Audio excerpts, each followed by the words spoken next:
So we were talking about outbreeding devices, what nature has done with this. Flowering plants have developed many devices to discourage self-pollination and encourage cross-pollination. Okay, students, which one is better, self-pollination or cross-pollination? Answer will be cross-pollination is better than self-pollination. Reason? Because due to the result of cross pollination, it may be possible that a species will enhance some uh, traits or some qualities will pass one generation, one plant to the mixed to the mixed with two plants. So that's why cross pollination is better than self pollination. Students, please write this question in your copy or in your notebook, wherever you people are doing your notes, that which one is better, that is self pollination or cross pollination, and please give the answer and send to me.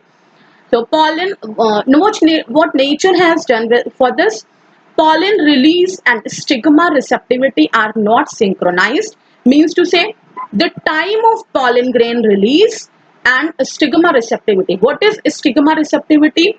The capability of stigma to accept the pollen grain, right? Like pollen grain reached to the stigma, but this is not necessary that that stigma will accept that pollen grain and pollen germination start. No, it's not necessary, because if it may be possible that that pollen grain is not a same species of pollen grain, it may be possible some wild species of pollen grain comes to the that comes to this stigma. That's why its receptivity, means to say, you can say like maturity, pollen grains maturity or pollen grains release timing, and stigma maturity or stigma receptivity will not be in the same time. Clear? They are not synchronized. So anther and stigma are placed at different position. Obviously, if they placed at different position, that is also not possible कि आपका pollen grain same flower का pollen grain same flower के stigma पे पहुंचे. Clear? So comes to the self incompatibility. Self incompatibility, same thing, like that stigma of the particular flower is not compatible with particular pollen grain, right? These are some devices, you can say, like devices which are made by the nature for the, for what? For the prevention of self pollination, and they encourage the cross pollination. So comes to the pollen pistil interaction. What is pollen pistil interaction? Pollen is the male part, pistil is the female part. So what is the interaction of this? It is not necessary the transfer of the right type of pollen on the stigma. It may be possible that wrong pollen lands into the stigma. That is incompatible. Incompatible, it is clear to you, I told you before. Pollen tube germination and post pollination events will not promote, right? If that pollen grain which comes to the stigma is not compatible with that particular flower or stigma, then what will be happen? Pollen tube germination, that is a post pollination event, and some other events are there. Those are called post pollination events. They will not promote, they will not start. Clear? Now comes to the artificial hybridization. It is one of the major approaches of crop improvement program. Here desired pollen, nothing artificial hybridization you people knows about, like some desired pollen grains are used for pollination into stigma, and this is achieved by emasculation and bagging techniques.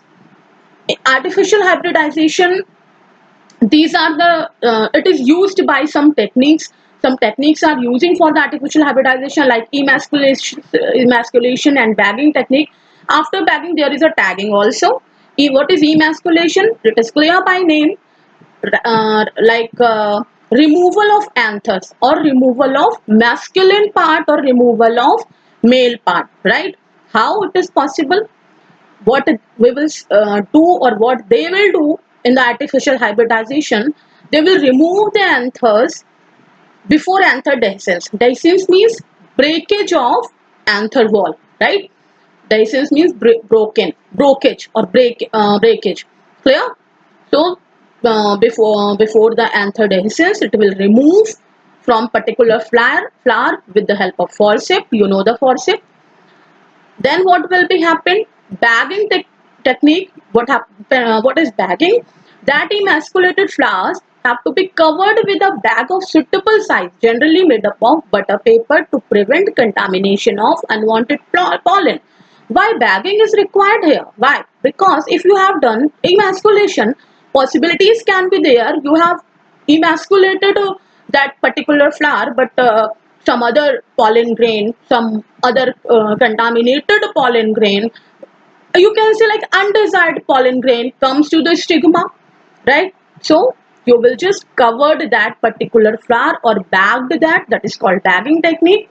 So when stigma of bag flowers entered receptivity, mature. But after that, what happened? When that bagged flower, when its stigma will receptive to the for the pollen grain, what happened? Pollen grain collected from anther of the male and dusted on the stigma, and the flowers are rebagged.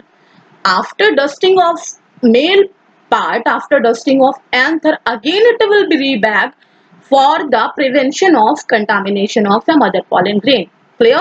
And tag the flower, and tagging, you know, like naming. Tagging means naming. Clear? Now comes to the double fertilization. I have already told you about double fertilization.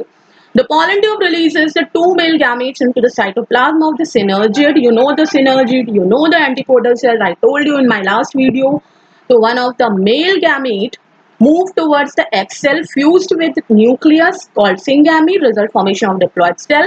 The zygote, the other male gamete moves towards the two polar nuclei located in the central cell and fuses with them to produce a triploid primary endosperm nucleus, that is PEN. Clear? Here you can say like this is the embryo sac, right? This is LS of flower actually. See, this is the pollen grains. A lot of pollen grains are there, but only one pollen grain can germinate here, like this. This is called pollen tube. This is the structure of embryo sac, right? This is the micropylar end, and I told you about that pollen tube will enters from the micropylar end, and this is opposite of micropylar end. This is called chalazal end. Clear? So it will move here. In I will show you here in this part. This is actually fully matured embryo sac. Actually, fertilization is done in this part here. What happened? This you can see here. This is the your polar nuclei, right? Present here. You know, one male gamete will comes to the egg cell, right? Egg cell and one male gamete fuse together and form two end, that is called zygote, right? Here synergids present there, here egg cell present there. This is the primary endosperm cell, primary endosperm nucleus. This is the triploid structure actually. These are two polar nuclei and one male gamete will fuse together and make a 3N structure, that is called pen or primary yeah, this is primary endosperm nucleus. Clear? Here antipodal cells are present. They will degenerate after the fertilization. Is it clear to all of you? So it involves the fusion of three haploid nuclei. It is termed triple fusion. Due to the three haploid nuclei involvement here, it is termed as triple fusion, right? So double fertilization or triple fusion, both are same. You have to elaborate, or you have to explain all these things in this, if double fertilization is given or triple fusion is given. Clear? Since two type of fusion, syngamy. Why this is called double fertilization? Because syngamy and triple fusion, two type of fusion takes place here. That's why this is called double fertilization, right?